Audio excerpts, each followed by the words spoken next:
How to start new projects. Every time you're given a new project, take these steps to ensure you're on the right track from the outset. Taking responsibility.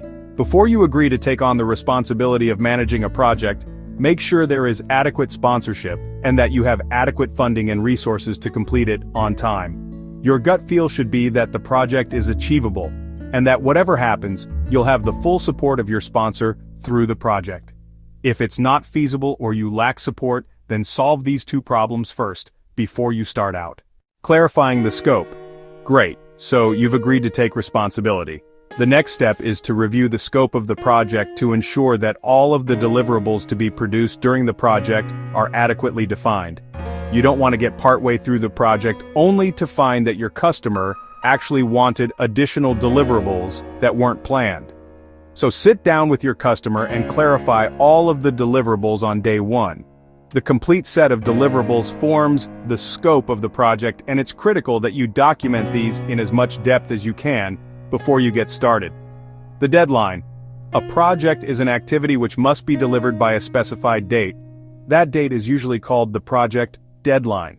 You need to agree the deadline with your customer, and it must be feasible to achieve. Rather than agreeing on a fixed date, instead try and agree on a fixed time frame for delivery. Set an ideal delivery date and a last delivery date.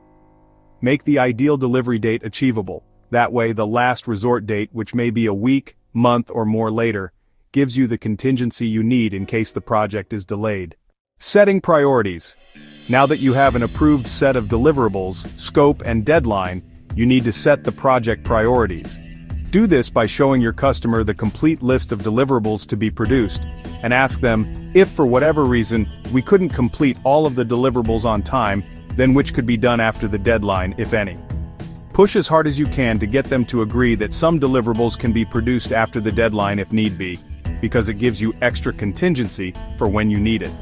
Then ask your customer to prioritize the list of deliverables from highest to lowest so that you can align these priorities with the tasks in your plan. Understand the drivers. You really need to understand as much as possible about your customer's business to know why the deadline, scope, and priorities have been set as they have. Ask your customer what's driving the deadline, why you can't reduce the scope further, and why the deliverables have been prioritized as they have. It's critical that you understand the answers to these questions before you start out, so that you satisfy their requirements in full. Also, document these conversations with your customer and get them to formally approve them. That way, you have a formal agreement of the scope, deadline, priorities, and drivers at the outset.